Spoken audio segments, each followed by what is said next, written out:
Welcome everybody to Learning With Lowell. Today we're joined with Nick Goldner. He is a now three-time guest of the show. Nick has grown a lot in the last 5 years since the first time he was on, and him and his company, ResistanceBIO, is going to be the focus of today's episode. Their mission, just as a quick brief for people who do not know, is to fight treatment-resistant cancers and find and develop therapies that can potentially save about 600 patients' lives, affect the lives of 600 patients in the U.S. who are running out of treatment options. Nick, welcome back. Thanks, Lowell. I'm really excited to be on. Looking forward to it.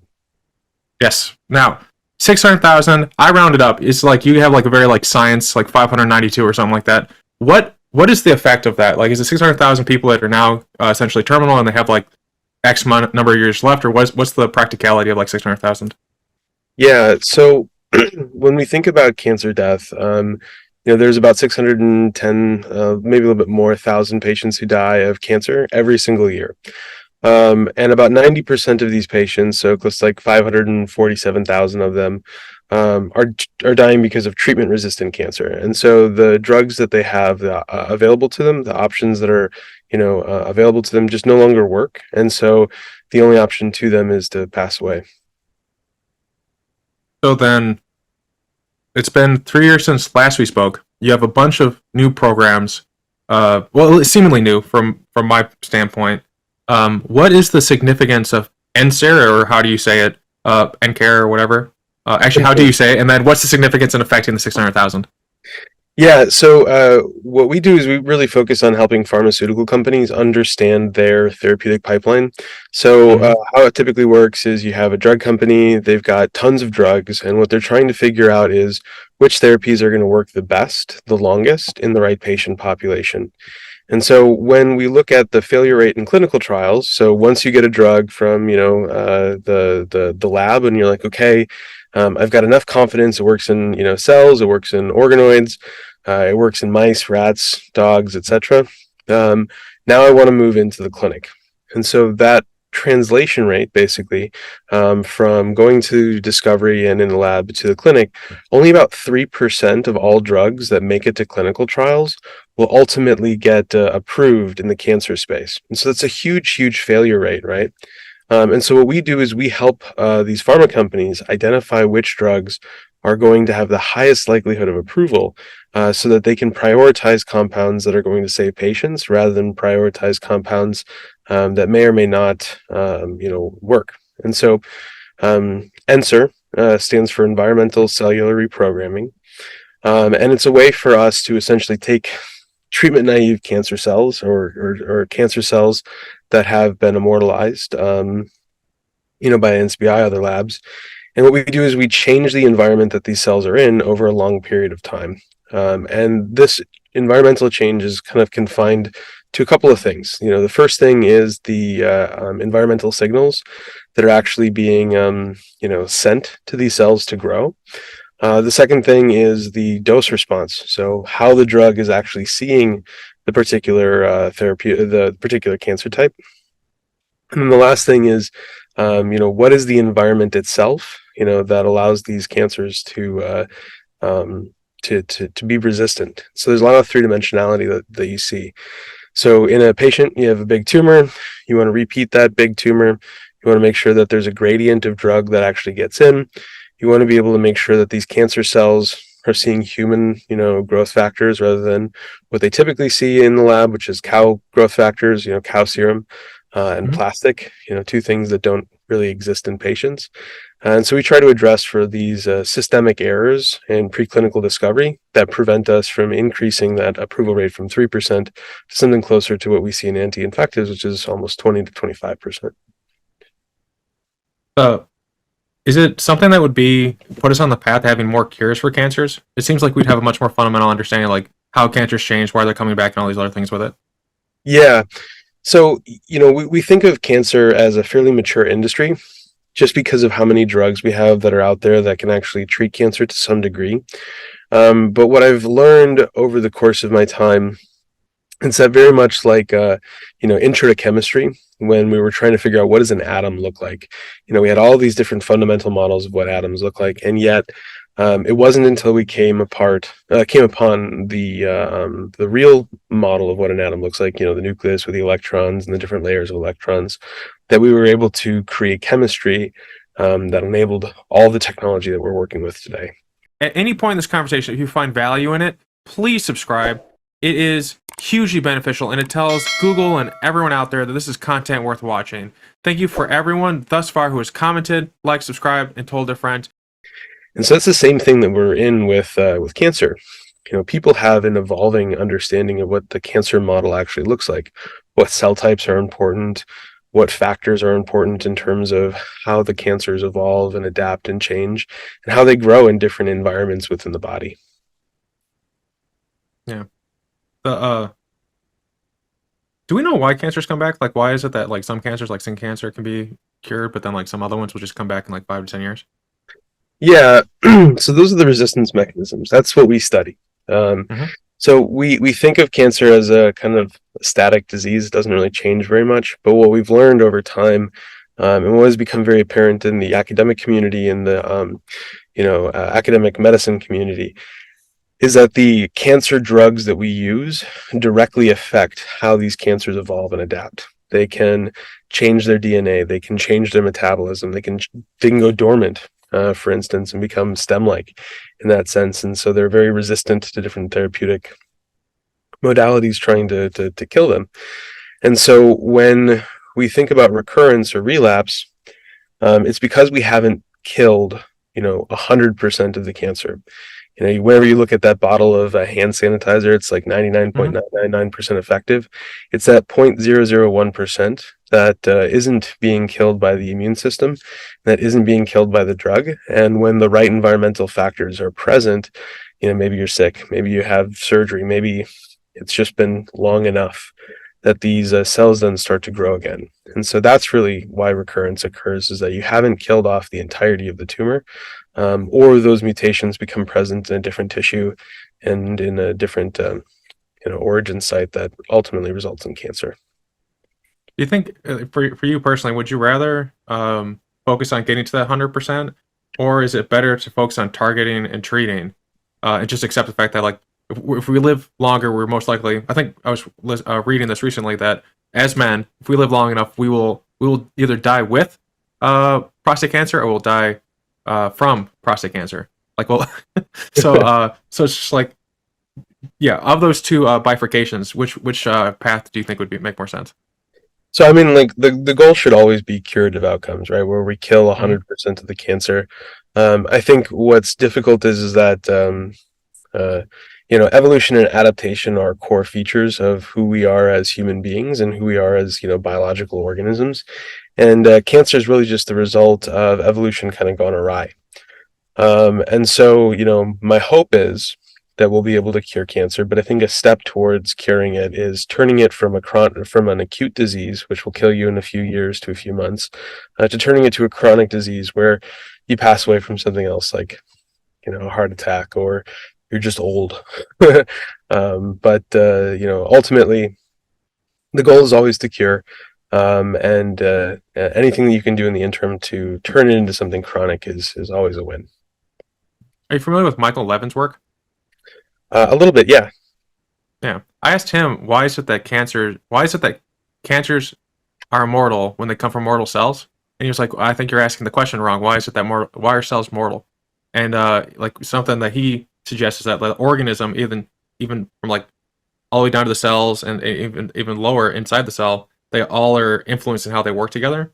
And so sometimes I wonder, is it the cancer running awry, or is it just going back to way it was like back when like cells were grabbing mitochondria and other things around them? Like, what if it's just like a natural phenomenon versus like an unnatural phenomenon in our body, and biology is like imposing order, and that's just like a chaos naturally happening? I mean, from my perspective, I think that ultimately, cancer is a natural biological process, right? Like it's going to happen. It happens in a lot of different ways, and the breakdown that occurs that allows cancer to happen is very much environmentally influenced. And so, the running joke is that in California everything causes cancer, but I think what we're really seeing is that cancer is just another natural process that occurs, right? As a part of evolution, as a part of adaptation, things change, and sometimes they change in a way that is not beneficial to the whole organism, but is beneficial to the individual cell. And that's why, from my perspective, when I think of cancer, I think of it as a very complicated infection, right? As soon as the cancer basically changes its genome enough, it's no longer Nick's cancer. It's the cancer is cancer. It's its own thing. Yeah. It's evil that way, and how it kind of like it hides by pretending to be Nick for a while, or Lowell, and then as soon as it's big enough to club us over the back of the head, then it's like, no, I'm not a part of you anymore. I'm going my own way, which is Rogue. pretty shitty. Very smart though, right? From the organism standpoint. So with ENCER, I think there's like 3 parts to it when I was looking at your website. But one of them was the reprogramming cancer, Mhm. I believe. So That's in layman ENCER. terms, yeah, Yeah. that's the and ENCER. No. So the platform is threefold. So it's ENCER Mm-hmm. as a protocol. So ENCER basically Ah, is all the different components that are important for uh, creating a physiologically relevant environment. What is the cancer type? What are the drugs that are being used? What are the environmental factors that are affecting the cancer's growth rate? Is it close to the kidney, or is it close to the brain, or close to the heart? What is the degradation of the drug? What's the tumor microenvironment in terms of like the extracellular matrix, like the proteins that are actually keeping these cells together? That's what ENCER is. It's trying to understand and parameterize all the different things that change over time within a particular tumor. That protocol is then run on cell lines and/or tumor samples from patients, so that we can get a readout of what resistance looks like. And so the second component of that system is called the rescue cartridge. Now, the rescue cartridge is the physical device, kind of like a terrarium, but we can change the inputs and outputs of that particular system. So we can change the flow, we can change the amount of drug, we can change the cell lines that are in there, the cell types that are in there. And so that's the physical vessel that contains, all of the cancer. And ENCER is like the program that we run in the mm, rescue cartridge to create a resistance model. Now, what's been really kind of interesting is when I started my PhD program, single cell sequencing was just coming out as a thing. Like they were still trying to figure out how do we do long read sequencing of base pairs longer than 200 base pairs, because Illumina had certain limitations with its imaging technology.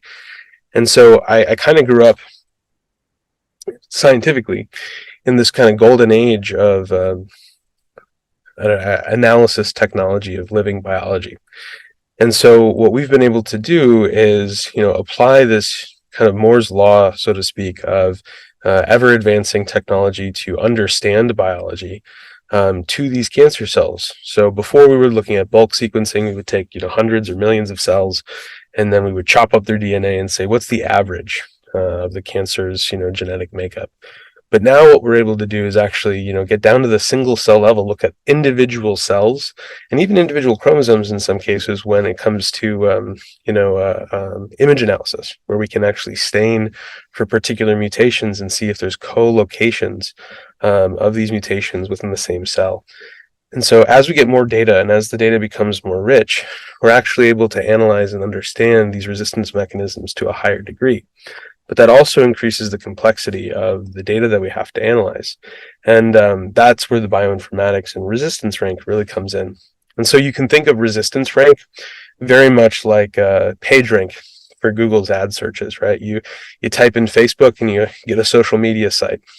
Before you'd type in Facebook and maybe you'd get a list of a whole bunch of authors and their faces next to it, right?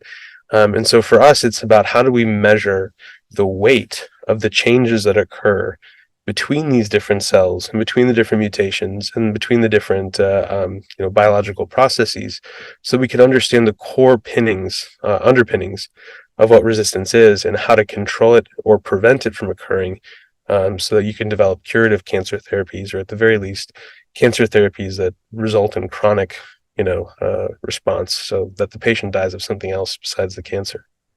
yeah. It's interesting to have you on multiple times and hear some of these ideas as they coalesce. Like 3 years ago, we talked about the rescue thing, the rescue component of this, and the other two. that we just mentioned, bioinformatics and ENCER, where they were there, but they were like still. I don't think they had like cool names, for instance. So I'm curious. Just in the last 3 years, what does that development look like in house for you? Yeah. So we study evolution and resistance Mm-hmm. as a company, and it's also something that's really important in our understanding of technology and our understanding of the problem. And so, as we understood cancer, better, as our thinking evolved, we had to develop technologies that addressed these core questions that weren't available from um, vendors. Like we couldn't go up and buy a kit that basically evolved cancer cells. We couldn't just look at what was done in the past because, when we look at what was done in the past, it's resulted in a 3% success rate for cancer drugs in the clinic. And so we had to go back and ask ourselves, what are the fundamental assumptions that we as a cancer community and as an evolution community have applied to cancer that are wrong? What first principles did we get did we not understand fully, and how do we evolve our thinking and get around the resistance to change in the academic and in the scientific community so that we can start to implement technologies that fundamentally answer the second question, which is so important to patient survival. A lot of companies and a lot of researchers are trying to answer the first question, which is, how does cancer exist? What was the thing that caused cancer to be cancer? But what we're worried about, what's going to end up changing patients' lives is, how does cancer evade our best attempts at trying to kill it? And if you can answer that question, you're starting to develop therapeutics then that are actually going to treat the underlying cause of patient death, from cancer, rather than Mm-hmm. what caused the cancer, because it's already there. The problem has occurred. Now you got to prevent it from getting worse. Yeah, it makes sense. It feels like it's completing the 360. If you don't know why it's going wrong, you're not really understanding the system because you're only seeing the success rates, which is like there's like that math. I think this is a math class where I heard this, where there's a bunch of planes coming back from World War II. The ones that were surviving, they're trying to figure out where to put armor on the plane, and they had all the bullet holes, shown out. And so they asked, where do we put the armor? And some people said, oh, put the armor over where the bullet holes are. It's like, no, put the armor where the bullet holes aren't, because those clearly are the spots that if you shoot them, they go down. It's kind of like you only have the survivorship bias of it. What over the last couple of years, and if 3 years is like it is a very long time. Like, how do you think of a day versus a year or a month? Like, this is a time scale. But I'm curious, like, what over since last we spoke has let you know that you were on the right path? Like that, have there been specific mile markers of success rates or anything that's been really letting you know like this is the route to doggedly stay on versus nuancing it in a different direction? Yeah. So there were two things that let me know that I was on the right track. The first thing was when we predicted accurately our first clinical trial before the data came out. So we were testing drugs that we wanted to see if they were effective. And we were basically looking at, these seminal papers where they were like, this drug is amazing for these reasons, and look at all the data that shows that it kills cancer. And so we just wanted to see if we could recreate that result. Because at the time, we were still very much, evolutionary biologists trying to find a system to study. We had looked at, bacteria, etc. And so when we were focusing on cancer, it was really important for us to get a baseline and to get a sense of reality based on what other people had seen. We wanted to make sure that we weren't, creating new problems, but that we were, learning from those that came before it. And what ended up happening was, I had this conversation with one of our scientists, and they came in and they're like, "Hey, we need to change the system. The cells didn't die." And I was like, "Okay, well, did you give the right amount of drug?" I was just kind of asking him, the basic questions around the experimental design. And he's like, "Yeah, I mean, I put in the right amount of cells, put in the right amount of drug. It wasn't degraded. It was, stored properly. The cells were, kept intact." And I'm like, "Well, what if we just assumed that this data was correct?" Right? Rather than assuming that, these other papers or these other, publications are right, what if we believed in the data that we had? And so what we did was we ended up doing all that kind of data analysis, the sequencing that we were looking at to see what changes occurred. And as it happened, when we got the sequence data back, we found all of these changes that were very specific to the target of the drug and to cancer pathways. So things that have been previously associated with resistance to other drugs and other indications were starting to pop up in this cancer with this particular drug and in our system. And what was really exciting was then the clinical trial data came out from this particular, clinical group, from this pharma company. Hmm. And it turns out across this like 250 patient clinical trial, we were actually pulling out about 80 to 92% of all of the resistance mechanisms that were found in these patients. And so when we looked at the resistance mechanisms that were known prior to our system, they may have found 3 or 4, but we were finding tens to hundreds of them. And so what we realized was that the starting population and the environment that these cells were in really mattered to us being able to understand cancer resistance. And so that was kind of the first proof point. We predicted a clinical trial's outcome prior to the clinical trial being finished. Right? That's huge. That's like that's the golden goose, so to speak. Like that's the holy grail of what people want to be able to do is prioritize drugs that they know are going to work, and we were able to predict how these cancer cells changed. Like any good magic trick, though, being able to make a rabbit disappear is only so interesting. You have to be able to bring the rabbit back. And so for us, what we wanted to do is see if we could solve the cancer resistance problem. Is there a way for us to address, resistance as it occurs? And so in a different cancer type, we were looking at, this was a RAS mutant cancer. So they had a mutation in the RAS pathway, but when you try to treat it with these targeted therapies that went after the RAS pathway, they weren't effective. And so there was something else kind of going on in these cancers that enabled them to change. So typically what we found is that in the cancer space and in biology in general, we're trying to get this gradient of signal to noise. There's all this noise that occurs when we're measuring things, and we're looking for that specific signal, that vastly increased peak. But a lot of the biology that's important to cancer's evolution and to their ability to survive actually comes from very small changes. But these small changes over the course of the system basically are amplified. And so what we're seeing in these amplified signals is actually a consequence of a change, but not the driver itself. And so what we were able to do was we were able to come up with a combination of drugs where the targets hadn't changed very much. There wasn't very much there was little indication based on like current thinking of how we pick drugs and how we pick targets to suggest that if we hit these targets or proteins with small molecules, that there would be little to no effect. And yet when we did hit these particular targets, we found that we were really good at extending the life of these mice. And so we did this in a mouse experiment where we showed if you give the standard of care, it takes very little time for the cancer to kind of take over. But if you went after these very specific targets within the cancer, not only could you treat the cancer, but you could dramatically extend the life of these mice.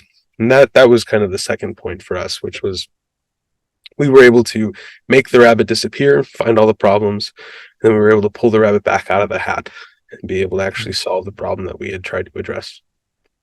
Yeah, hearing the first part, I was just thinking wow, Nick's really bold. Like he's just gonna assume the data's right. Like there's something in here where he corroborates the evidence somewhere, because just to bold to assume, oh, this is right, like everything else is wrong. And he's like, oh, okay, so he used that to see where it's coming from and trusted the gut that you guys did the right stuff versus waste time reproducing it. Imagine doing it like 2-3 more times, coming with the same result and wasting all that money. And then versus I think it's kind of powerful that you trusted your team and the protocol and what you guys did. And then and it's kind of funny that you just let the clinical trial prove you right, let them their money prove you right, which kind of seems like a business opportunity. And that like if you went to the boards of many companies and said, hey, these trials that you're spending X amount of money on, I can tell you how it's going to come out like a magic trick. And so like they would have a fiduciary responsibility to have you do that, or else like tank their money, etc. Shareholders. So I feel like you could instead of it sounds like a very a compelling route for monetization, where if you were to predict where things are going and come in and give people a lay of the land before they do it, so they can plan accordingly, like that'd be I feel like they would go with you if there was like someone being intransigent. Sometimes when you are doing BD and you're like working up the to try to work to the right people and have this partnership, sometimes they're quite intransigent. Like they think like, oh, you don't have it, etc. But if you have like this type of data and you were to go to the people who can get sued if they don't listen to you, it seems like a compelling route to go down. Not that you're necessarily doing that right now, but I would be curious to see how that would work if you were to try something like that. So, I mean, for us, we're more the carrot rather than the stick kind of people. We want to really help identify drugs in ways that will ensure that the company is going to be successful, and that we want to help them find patients where their drug is going to be Yeah. really effective, right? Like that's what's important to us. And so we do work with pharma companies. We do talk to scientists and clinicians and translational biologists, and we help them try to understand their compound in a way that makes them better at making decisions about which drugs to advance, what clinical trials to design, and how that affects their market and how that affects their go-to-market strategy. Mhm. Because you're right. I mean, ultimately, a lot of money and a lot of patients are being wasted on therapies that never work. And I think this is kind of the thing that people forget. In a clinical trial, clinical trials are made up of hundreds of patients, and to a company, each patient is a statistic. But to that patient, it's their entire life. It's their only life. Depending on how you think about what your views on religion are. But the point is that that patient is trusting these companies to have done their work, right? And to really understand, what are the potential outcomes. And we oftentimes look at these like kind of survivorship curves, and it's very difficult to determine from, patient to patient, are they going to be the responder that is, going to be cured by this therapy? Or are they going to be the patient that dies 6 weeks after they find out that they have cancer? And so for us, it's really about how do we help these companies understand these individuals to a degree where they're picking patients that they know that they can help, and that they're getting drugs approved in a way that it increases the number of therapies that are available, rather than decreases it because they might not pick the right patient population or the wrong dose. And so we're really just trying to help them understand their drug to the fullest potential, so that they have a really good likelihood of approval, and they have a really good likelihood that they're going to save patients in their clinical trials and when their drug is approved. Yeah, I think that's one of those situations where the carrot's so good it's kind of like a stick. Like the carrot is the stick in the situation where it's like if they don't use you, it feels like the carrot is so compelling in that increasing the odds of success that it's kind of like a stick of not using it. Like that's what I'm saying. Like it sounds like the data would be so significant to these people that it'd be hard for them to thumb their nose at you. It's like the guy who figured out that if you wash your hands between deliveries with C-sections, that the rates of killing women went down. But instead of getting the data and proving it out, he just would yell at people like, "No, you're killing the women," and like the people didn't want to believe that they were doing something that would kill the women. And instead of like doing the data, and he just kept yelling, so they kicked him out. But you have the data to back it up, and so knowing like sometimes there was that intransigence with taking up new things, and that's one of the problems with being a startup or a business like yourself, who's in the early stages of things, even though we're 3+ years into it, is that idea. It's like, why should I move? Why should I try this thing? That is risky. But if the carrot is so compelling, it's kind of a stick, and that like if you don't use it, you're going to waste money, you're going to waste lives, and at some point, I always feel it's compelling if like if the fiduciary responsibility kicks in, and then people are compelled to use your thing. I like that thing. I like the idea that people are like, oh no, Nick's not doing something great, even though like all the data's there, and then you can find a way to compel them to do the right thing. Though I'm sure, to your point, it's better if they just do the right thing in the first place. Well, I mean, I think this is something that I when I was younger, I grew up in the Midwest. I grew up in an area that was fairly conservative and prone to different types of conspiracy theories, and so there was this kind of feeling that these large pharma companies had the cure to cancer, but it was hidden away, right? And that it was a financial opportunity to hide the cure for cancer. And the reality is that cancer, trying to treat cancer is very difficult. It's very complicated. It's very hard to cure. And it's also very, very poorly understood. I mean, like I said before, we're still at this model stage where we're trying to understand what cancer actually is and how it works. And so what I've found is that with everyone that I've interacted with in the oncology space, there's this deep sense of trying to do good, right? All of these people are working in cancer, not because they want to make money, but because they want to save lives. And I'm just trying to help them do it in a way that, you know, honors their time, because like they also only have one life. They're trying to, dedicate themselves to a drug that's going to work. And it also helps them honor the patients that they're working with because, they're identifying people who are going to benefit from their hard work. And so for me, it's really about, helping people who are helping people. Makes sense. The it seems like if you understood the environmental variables and you had the platform that you developed, they'd also be able to reverse engineer markers for diagnostics. Like maybe that's a guess or a giant leap. Maybe it's an entirely different thing. But is there potential for that like parallelism of your technology and that use case as well? Oh, absolutely. I mean, I think there's a lot of opportunities for us to understand how cancer is going to adapt and change. I think for right now, we're really just focused on therapeutics. But whenever we develop a therapeutic, it's really important to be able to identify what biomarkers are going to be relevant to picking that patient population. And so we do work with companies to understand, how to pick those patients. But we ourselves are not a diagnostic company, and we don't want to be. But we are more than happy to, help provide data that's going to make it easier for doctors and for other companies to pick the right drug for the right patient. Yeah. Is that like is that like a licensing of data? Like people would pay for it? Is it just part of the package of partnership, I suppose? It's far away from what we're thinking. I mean, there's a lot of ways to monetize that kind of data. And it's definitely, something that we might be thinking about in the future. But right now, we're really trying to help pharma companies understand their therapeutics and help them, pick the right patient populations. I think the broader diagnostic play, well, really, really interesting. There's still a lot of hurdles that I think other great companies are working on to overcome. And, I think as things change, we'll be able to help there. But right now, we're focused on therapeutics. Yeah. Is there anything left that companies are looking for you to demonstrate for them to really excitedly adopt what you've built? Um, yeah, I mean, with anything, there's a degree of skepticism, right? Like the fact that we've been able to predict clinical trials, yeah, with any scientist, they're like, you did it a couple of times, and so you made this line, but how do you really generate robust proof that you can do this with this other cancer type or this other drug class or whatnot? And so for us, it's really just surviving long enough that we can get all these data points.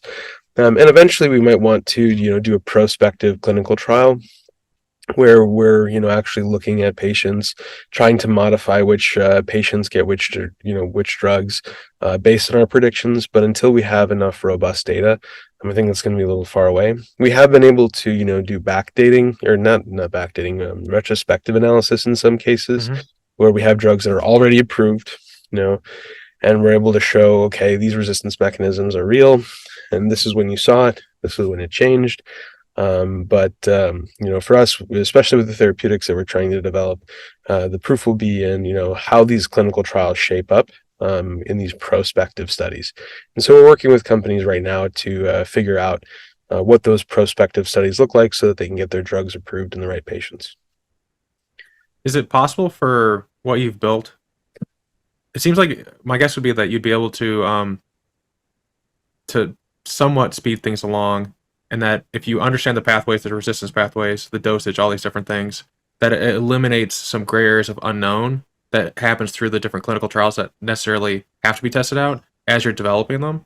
So it seems like it would make it even not easier, but it would simplify some of the things that are unknowns as people go through the clinical trials. Like they don't know, they can know to what threshold will resistance start happening, etc. That type of thing. Yeah, so I mean, it allows you to have more confidence in the variables that Yeah. you pick, right? Like, so a lot of times, you do these dose ranging studies. You may not know how long your therapy lasts. You may not know if you're able to treat certain areas of the body, and there's always going to be reasons why we have to do human clinical trials. I don't think our system necessarily prevents them from doing those or supplants them.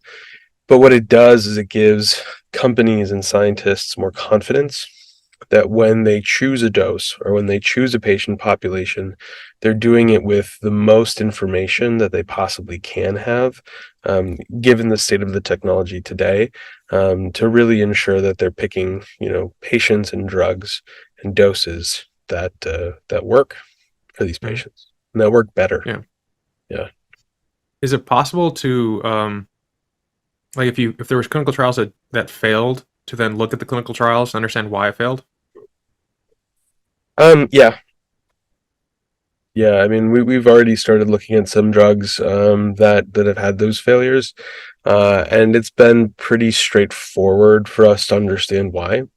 Hmm. Whether it's because of the intrinsic resistance that these cancer cells have. There's this thing called an IC90 and an IC50 curve, which stands for inhibition concentration 90, inhibition concentration 50. And so what that means is that at this particular concentration, 50% of the cancer cells growths are inhibited and 90% of the cancer cells growth is inhibited. The thing that we're finding often is that because of how toxic cancer anti-cancer therapies are, you're almost never giving a dose that is in that IC90 range. And so what that Mm. means is that there's always going to be there's always going to be cancer cells that have a little bit of resistance or can develop a little bit of resistance to that particular therapy. And so, we can help them understand that relationship a lot better beforehand, because it's really hard to translate what you see in a dish and what ends up being, the dose that a patient receives.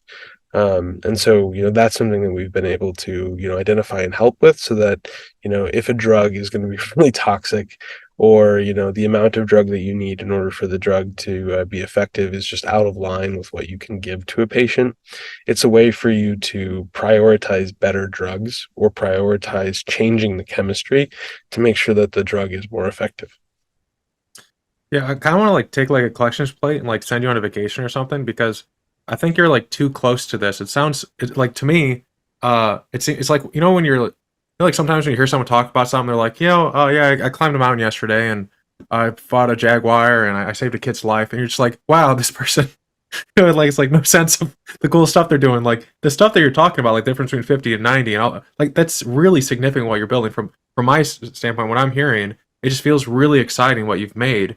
And I don't know the market. I'm gonna ask you, like, is there competitors and stuff like that? But the going from some kid from the Midwest to the point where you've built something that might save or affect 600,000 people's lives a year, which then compounds because how many kids are they gonna have? How many kids are they gonna have? Like that's like you might have like a Genghis Khan level effect on the human population. It's so huge. Yeah, well, so uh, my goal is to add 10 billion years of human life in my Mm-hmm. life. By the time that we hit 20, 30, 2040, there's going to be 10 billion people out there already. And so if I can help develop drugs that extend life by a year, to all these people and all the people that they're affected by, over the course of my lifetime, I think that would be a life worth living. No, I agree, and I think that I'm excited that I get to talk to you about it and get people excited about it as well. Because that's one thing that I've been really enjoying about the show is that people who write in, it's like from our generation on down, there's this sense of like the world sucks. There's no opportunity. Climate change is happening. Cancer rates are increasing. Plastics in our heart. It's like crushing people's spirits. And so one thing I've liked is like, a lot of people have been saying like, "Oh, I didn't know that this was happening. I didn't know that people were working on this type of stuff." And then like they take on those jobs and whatnot. So I like that. Like there is progress. There are people who are working on it, and there's a beautiful sun out there. There's beautiful trees, and there's work like this that can be done.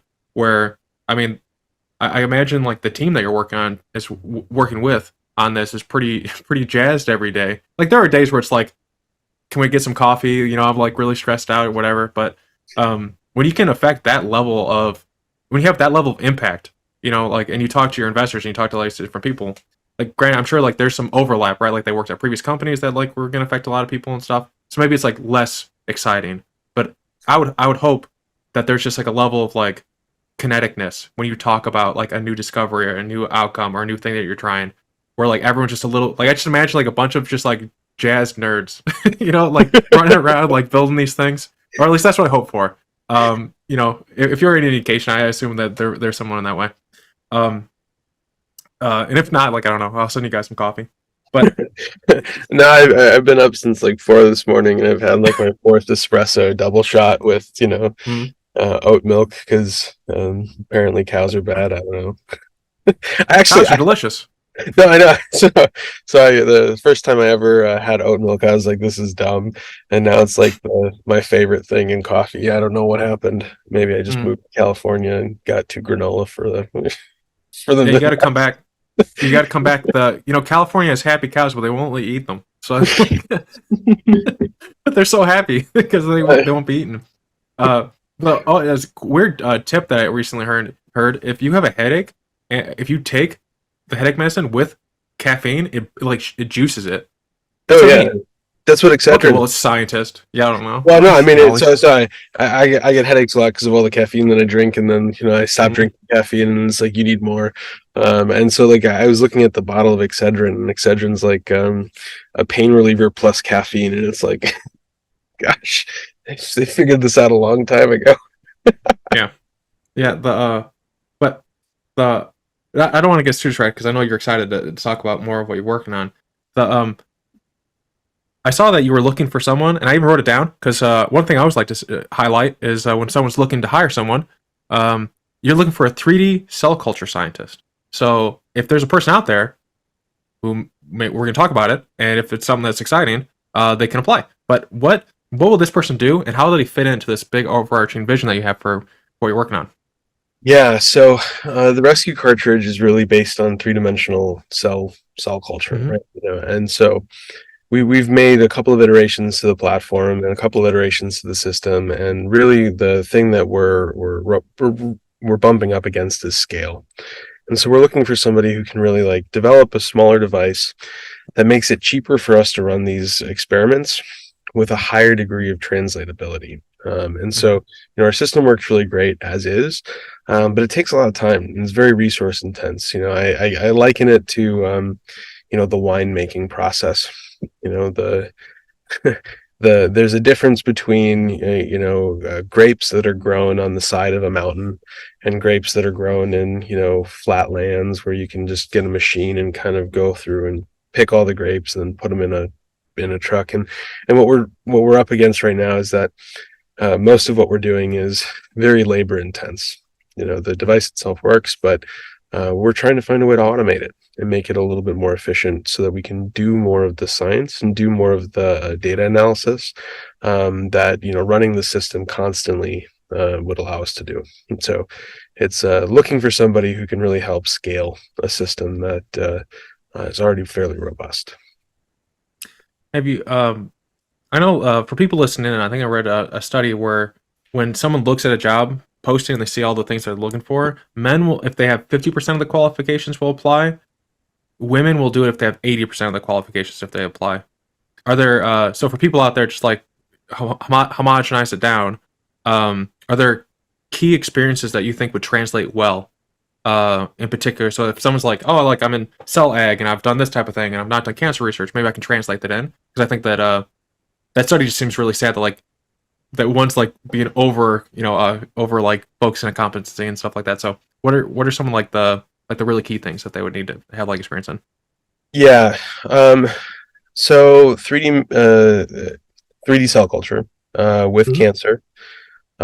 So they need to have that cancer experience. They need to have experience co-culturing cells, so having multiple different types of cells within the same system. So like fibroblasts, cancer, immune component.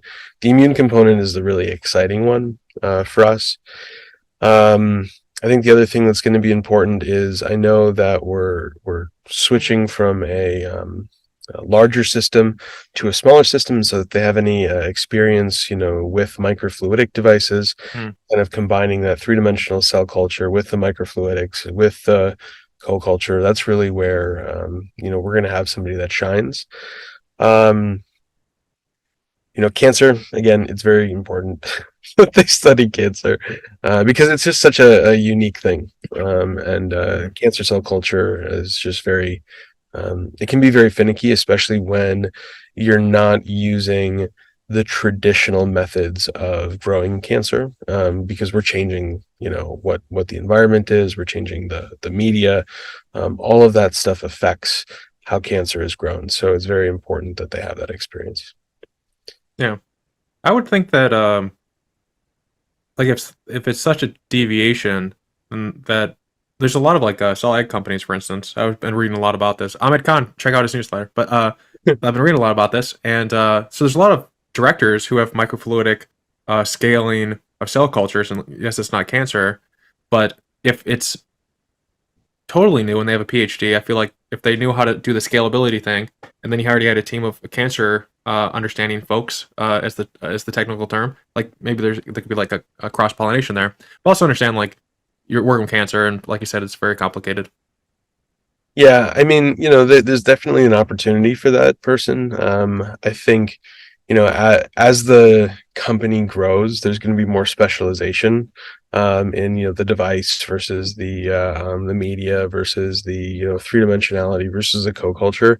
I think for right now, with this particular role, we're looking for somebody who can kind of do a lot of it without a lot Mm, of ramp up time in terms of their understanding. I mean, my personal experience, right? Like I'm not a trained cancer biologist. I mean, I studied first. I studied uh, iPSC differentiation, so stem cells, and then I studied synthetic biology, and then I studied bacterial engineering and you know the tumor, the not the tumor microbiome, the fecal microbiome, and hmm. sequencing. So there's all of these experiences that I've had that have let me, get to this point where I have a very broad understanding of biology, and it's allowed me to see very unique insights that somebody who's just been in one field might not have.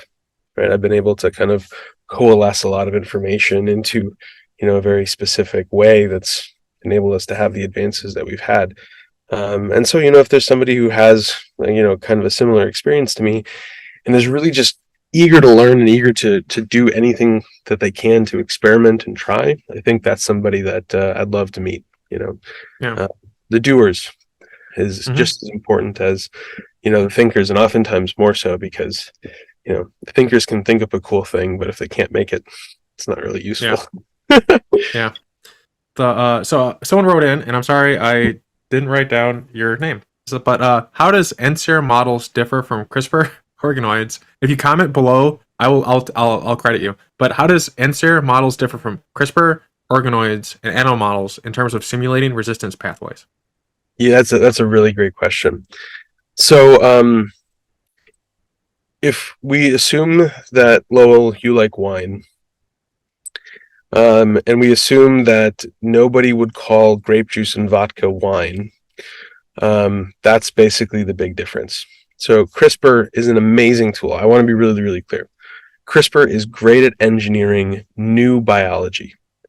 It's not very good at describing or understanding existing biology. It's like taking grape juice and vodka, putting it together and calling it wine. There's no nuance to it. So if you were to engineer out a particular gene or dump a whole bunch of mutations into a particular cancer cell subpopulation with CRISPR by editing out these different changes, you're not creating the nuance that is required for patient biology, because patients don't have CRISPR edits. The edits that occur, the dysfunction that occurs in patients happens because of environmental changes. And so What ENCER does is it creates an environment for these cancers to create natural evolutionary pathways. So we're basically trying to recreate what happens in a patient. CRISPR is basically going in and saying, I got an idea and I'm going to make this particular change and I hope I see what happens, right? But it prevents us from understanding all the nuanced interactions that are really, really important. When we think of winemaking itself, so much of the end product is due to so many different things, right? So you have, the grape itself, the genetics of the grape, the age of the vine, the terroir of the soil, how much smoke was there because of forest fires nearby, or how much sun was there, how deep were the roots in terms of how, they were able to pull water. Is it a natural process or is it, already watered? Is it near the coast or inland? All of this stuff, just from an environmental standpoint, affects just the grapes and how they grow. And then you have to figure out like when they're actually picked and when, how ripe are they? Did you pick them in the correct way? Was there disease? Did they get a little burnt because the sun was out, a little more than it should have one day before the foliage, was pruned away? And then once you have the grapes, how are they crushed? What was the barrels that they were put in? Was it steel barrels? Was it, oak barrels? How old were they? Were they French oak? Were they American oak?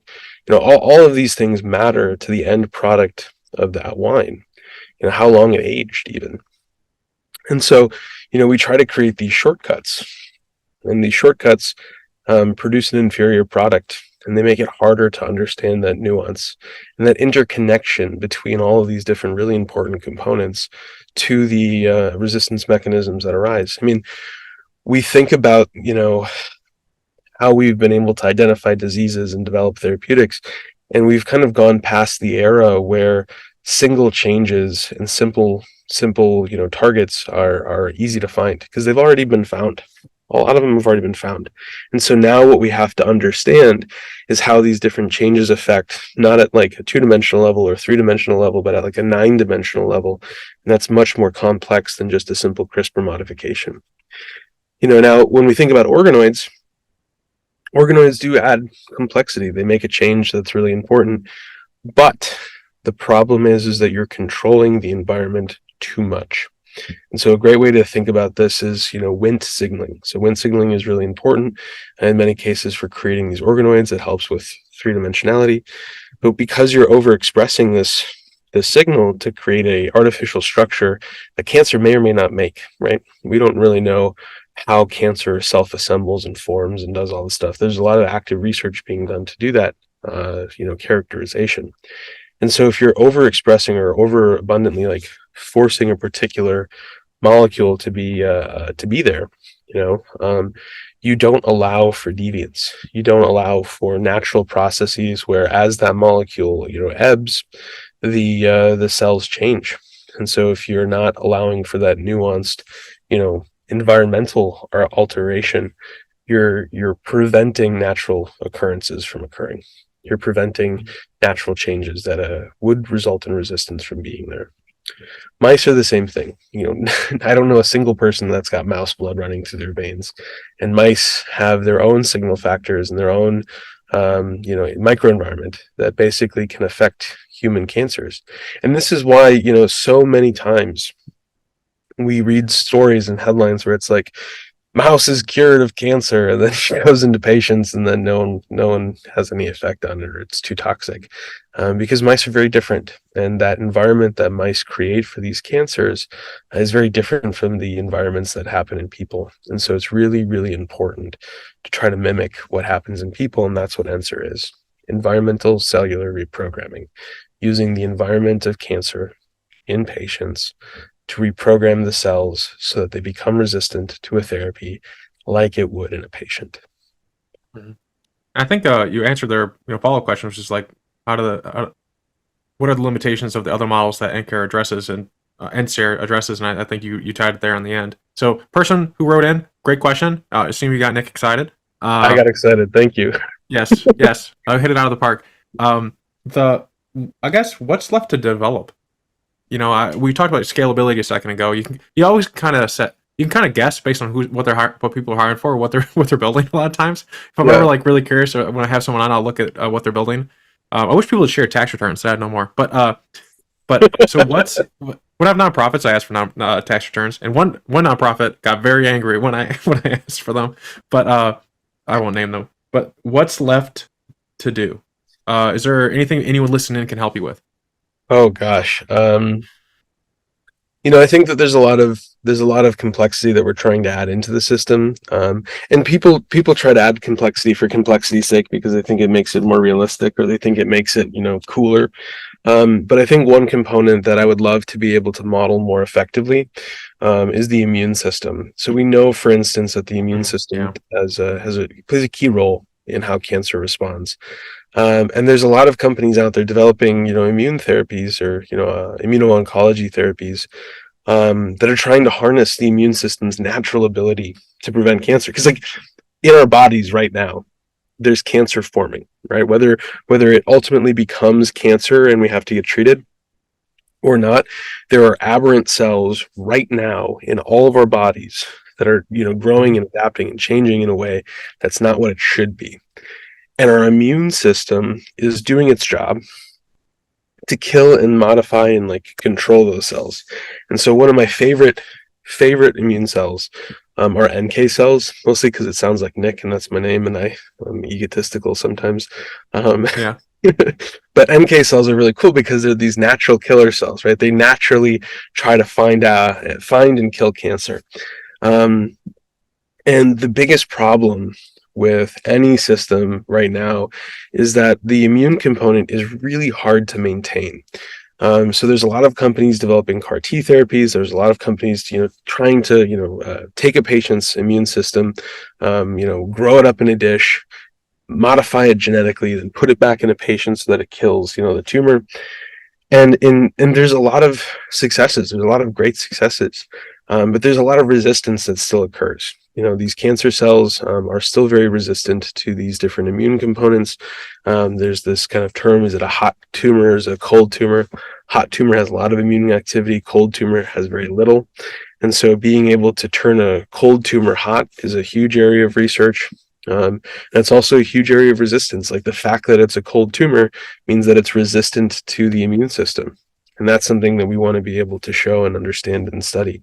And so that's the long-term goal. We're working on, systems right now that include that. And if you are a cancer biologist that is really excited about the immune system, I'd love to talk to you, because, there's only so many ways to kill cancer, and I think harnessing the immune system is one of the most beautiful and elegant ways to do that.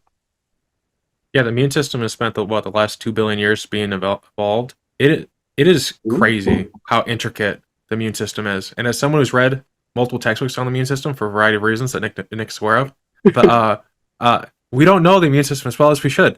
But No. it doesn't behave right. There's a lot of things where like this should go this way, and it's like, well, I know that's not how it works.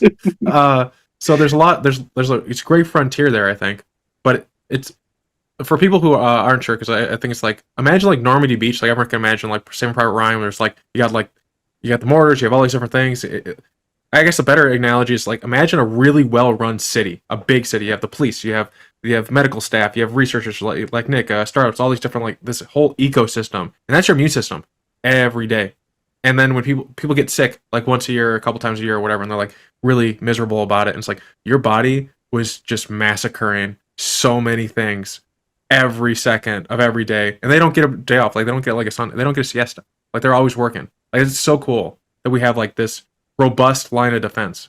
And there's like two types of, there's one that's like just kind of there, and there's one that's more active, like remembering viruses and whatnot, and we'll send out little friends to murder them. But so with that in mind, with immunotherapy added to it, how do you think the landscape for cancer treatments will change when you're just able to like fully get in there and people are like mass adopting it? I think, the cell-based therapies and the antibody work that's getting done, I think it'll allow it for it to be a little bit more complex, a little bit more nuanced. I mean, like I said before with CRISPR is really, really good at engineering novel biology. But what we don't remember, or what we kind of oftentimes forget, is that we're trying to engineer cells that have their own operating system, right? That genetic material, the epigenetics, the transcriptomics, the metabolomics, the proteomics, all of these different, molecules are working together in a way that is, been evolutionarily defined. And every time we try to add in a program, whether it's a plasmid with DNA that says make this particular protein, or whether it's a gene circuit or a CRISPR, engineered whatever, we're asking the cell to run a program that we've engineered without understanding how that program is run in the cell itself. It's kind of like trying to write a program in a different language and then have it run on, Microsoft, Microsoft's operating system, but you've designed it for, an Apple computer. And you basically don't know if your computer code or this genetic code that you're introducing is going to be a virus that causes the cell to like go, whoa, I'm not running that, or if it's going to be something that the cell can actually mesh with and effectively change and create something. And so that's the other thing. We're very new as a species to being able to understand this genetic code, right? We have, tools that make it easier and that will compound over time. But we still don't know how all of these different components interact together and how they, operate to create a living, healthy cell. And I'm excited to see what the next 10, 20, and 30 years brings, because, in my lifetime, we might actually be able to do this. And I'd be really excited to see that occur. Yeah. And talking about years, it's been 3 years since the last time you were on. We mentioned this a couple times. It's been 5 years since the first time you were on. What would be the next couple of years looking like? It's 2023 now. What's like 24, 25 looking like for you guys? Or you personally? Man. Anything exciting going on? Oh, for me personally, I get in better shape. That'd be great. I'll come chase you sometime. I'll randomly chase you. Like I'll text your wife or get your wife's number, and I'll say like, "Hey, where's Nick?" And I'll just like aggressively attack you randomly, like not like to fists, but just like like enough where you're slightly afraid, and then you'll exercise because I'm like an Energizer bunny. But I'll do that for you free of charge. I appreciate that. No, I mean, yeah. I think. For me, as a person, and I think evolution and resistance are really important, not just in cancer, but also in how we grow as people and how we grow as leaders. Every time that we're faced with a particular situation, we can either adapt or we can resist change. And so I hope that as we go from even from the first conversation that we've had to now, that I've become a more adaptable and more evolved thinker in how I approach different problems. And so I'm really excited to see what I'm able to do and what I'm able to create 3, 4, 5 years from now. I think within the company, what's really exciting is that because we're able to predict clinical trial outcomes and because we're able to identify the set of drugs that might really change patient lives, our goal is to identify, cancer drugs that are near commercial stage assets, near the point at which, they can be put into patients and that we can actually affect these patients in a real way. And so my goal is to convert our company, not just, be this company that, helps tons of, tens to hundreds of cancer companies, but one that's also helping patients, where we're actually developing our own drugs, we're commercializing our own drugs and identifying, opportunities to really, build something that is in patients, not just working with pharma companies on drugs that will be. Mm-hmm. Makes sense. So personally, I always I've been asking people more this question lately. How do you? I don't know if you have problems with procrastination or anything like that. How have you handled burnout and stress over the years? Any like words of wisdom, nuggets of for people out there living their lives and having their own struggles, have you insight that you've come to that's helped you? Yeah, I've resisted I have resisted exercise for a really long time. I was a 4-season athlete, that's what I was doing. And I didn't realize how important it was to me in terms of my mental stability, in terms of my physical well-being, and in terms of my creativity. And so I think that's been the biggest thing, is just getting back into exercising, and really taking care of my body.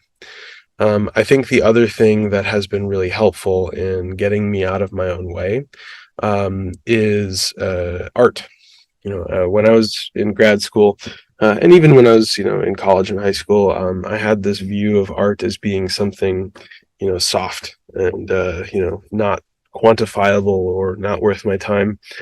And what I'm finding is that there are, three kinds of people when it comes to art. There's the first kind of person that looks at art and goes, "I could have done that," but they really can't. Mhm. Because they don't understand the complexity that goes behind the creation of that work. There's a second kind of person that when they look at art, they go, "Wow, that is really beautiful. I will never be able to create that." And then there's the third kind of person that looks at it and goes, "Wow, that's really beautiful," or, "That's kind of bad, but I could do it better and I'm going to learn how." Um, and so I've kind of cycled through all three of those people, over the course of my, appreciation of what art looks like. And I've started doing a lot more painting and a lot more, just creation and messiness. And it's helped me kind of understand that, company formation and company creation are very much like art. Mhm. There are technically good ways to do things, but ultimately you're creating a company or creating an organization that hasn't existed before. And there are good rules and principles. And if you understand those rules and principles, you can understand when to break those rules and principles to create something brand new and to create something impactful. And so I think that for me has been one of the bigger kind of breakthroughs, in my own thinking and in my own, ability to lead. The last thing that I'll kind of part with on that is consistency. So oftentimes we think, oh, I'm just waiting for inspiration to arise, or when I have time, I'll be able to write that novel or write that paper or write that article or pick a thing.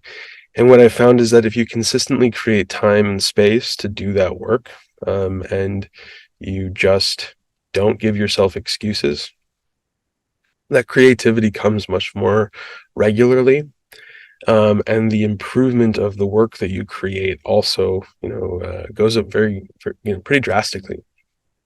And it's just like any other muscle.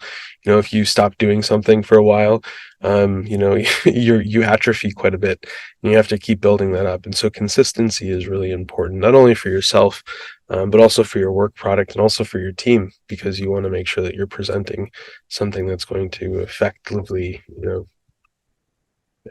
be built. And that's what's really important. Yeah. It's interesting, the mirroring. I've been getting into art and drawing as well. Mine's drawing because I want to work my way up to painting because it is messy. But drawing, it's interesting how the world changes if you can paint it. Like the focus of it. It's really for people who haven't done it. Like I don't know if you do this, but when you like go out and you look at things, don't you, I always just think of how would I paint this? How would I look at this? Like how simply could I draw this? Like for me, it's like how would I draw this? And so I've caught myself just like really staring at people. I'm like, oh, how would I draw the contour of Nick's face? Like, it's which is nice too because it's like a bit of mindfulness. Like you're a little bit more attentive to the environment around you. Do you paint for your art? Is it abstract or is it like real things? I so I'm a terrible drawer. Mm-hmm. I'm fine-ish, and I've started trying to get better at kind of creating scale and creating that stuff. But for me, it's been really difficult to translate what I see to a physical thing that people can interpret. And so I've been more abstract and more feelings based. I try to create paintings with depth and with nuance and more motion, in terms of like how the paint actually falls. So you can think of Gerhard Richter mixed with Jackson Pollock mixed with Jean Baptiste, not Jean Baptiste, Basquiat. So it's very, very much about, taking what I'm feeling, taking what I'm seeing, and, moving the energy from my body to the paint, and then using color and contrast and depth to create something that's interesting. And sometimes it is, and sometimes it's, ugly, and then you Mm-hmm. paint over it.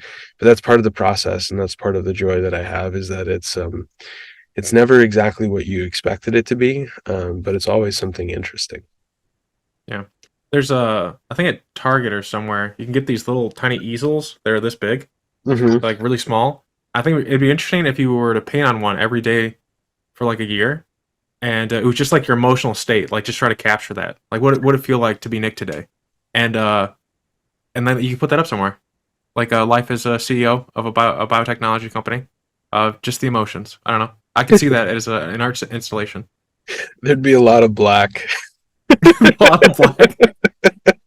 No, Well, I mean, you send me. Let me know when it's a black day, and I will. I'll hop on a plane and I'll come hunt you. Cheer you up. Like with water balloons or something. No, not like evil, heinous things. We're even sitting here like Lowell's about to hunt humans. No, like in a fun way. no, I'll I mean, bobcat you or something. so I think that the black is an interesting color. It reminds Mm-hmm. me of the Parks and Rec with Aziz Ansari, where he's like, "Come on, Larry, there's like 15 different colors of black. There's like ivory, there's like Mm-hmm. midnight, there's like," and what I've found it really kind of interesting is that there's a lot of nuance, right? And within each color, when you look at a black painting or a painting that's very dark, oftentimes it's mixed with subtle colors underneath, and I think it really kind of reminds me of what we're studying, right? What we're working on is cancer, is that cancer is this dark thing, right? It's this thing that people are really, scared of. But at the same time, there's nuance and subtleties, and if you can understand these nuances and subtleties, you can actually start to tease apart what makes black, because black isn't just one thing, right? It's this Mm-hmm. culmination of all of this different stuff, and so for me, it's a really interesting color, and it can be Mm-hmm. used in so many different ways. It provides depth, provides shading, it provides a lot of really beautiful, elegant things, I think. Do you have like an Instagram or something where you post these things, or God is it no. just for you? I mean, I love sharing my artwork with friends, but there's no way in heck I'd put it on Instagram. Instagram is I have enough distractions. I'd prefer Mm-hmm. not to give more data to the wrong To people. Zuckerberg? Yeah. People keep telling me I should get an Instagram and say I don't understand it. I made one and it's all just like food and recipes that come on my feed. So it's like they understand what I like. Like that's why I have like Facebook. I just like seeing cephalopods. But are there literally I have people like try to friend me on Facebook and I message them privately and say I'm only here for cephalopods. Like I have like a couple of authors that I'm friends with that like update and they have like a mass of people who just like take pictures of cephalopods and trees and that's all I go on there for. But I hear you in sharing your data and also like preserving your mind space. Um, are you reading anything? Do you have time for reading? What books would you recommend people check out? Yeah, I love reading. I think it's one of life's joys. So what was the book that I've been reading lately? So Futura is this artist. He is this one of the original graffitiists, back in the day, and he's this abstract artist, and he has this book called Futura, and he basically talks about the most recent works that he's done, how he's gone through creation and the evolution of his artistic process. And I think, one of the things that's been really cool is, combining that book with his masterclass online and just being able to hear in person and as well as, read his words, have been really kind of inspiring. He Mm-hmm. took a lot of time off between, his claim to fame and, when he had kids, and he, used that time to connect with his family, and then through that, he was able to create these incredible pieces of artwork that were, very emotive, very different than his, previous works. And you could see the depth of character that came, with time.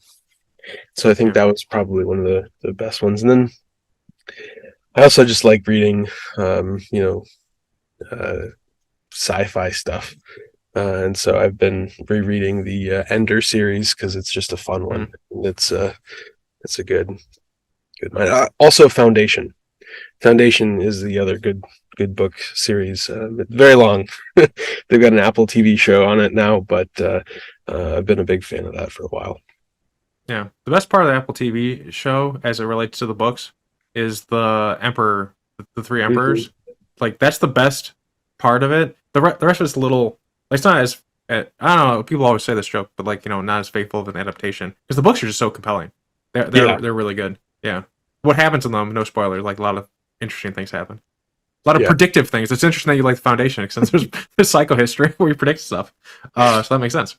Yeah, no, I mean it's all about how you take population level stuff and population level data, and try to predict the actions of things. And so, for me, art imitates life, imitates art, imitates life. It's a cycle. Yeah. I'm gonna have to check out the masterclass in the book that you recommended, Futura. Sometimes when I talk to people, I imagine them in the future, like what are they gonna do? And it seems to me that your future is gonna end up kind of like George Bush, where you just like you're having paintings.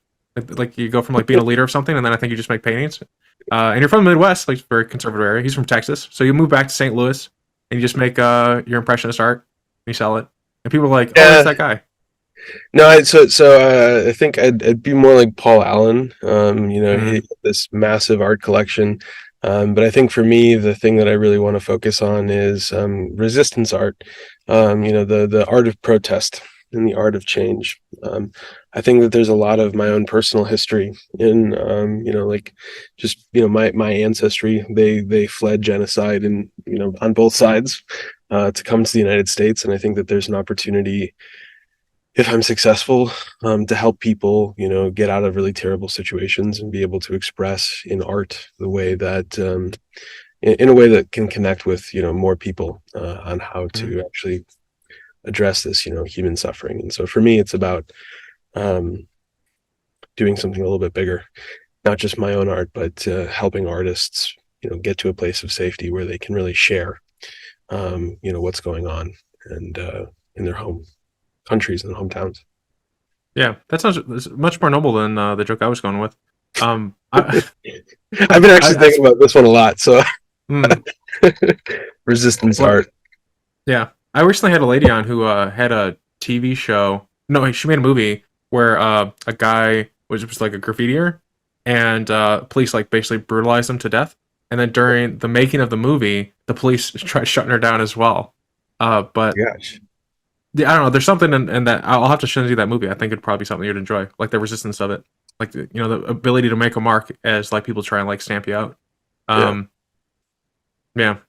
I don't know. It also ties into cancer. I don't know. It's just the resistance evolution. It's all consuming. Whether it's art, whether it's science, whether it's politics. For me, it's very, very central to who I am. Yeah, I'm gonna like, I think the best vacation I'd give you is I'd give you like unlimited fuel, a car, and like a roundabout with no turns. Like there'd be no resistance to your day. You can just enjoy the drive. You don't even have to make decisions. You just keep going straight. There's like a beautiful vista all around. Yeah. Your wife's just like reading a book or something. You just could just go around in a circle, no resistance whatsoever. Yeah. You're in space or something. I don't know. Yeah, I'd want to get to an infinite speed. I think that would be fun. Just put on the gas and then just past light speed into warp speed and onwards to the end of the universe. Or anything that you enjoyed from this episode, or give me feedback on anything Nick talked about today. If you didn't like it, I'll keep it to myself or send it to him, and he'll appreciate it. But Nick, thanks so much for being on the show today. Absolutely. Thank you, Lowell. I really appreciate the time. Have a great day.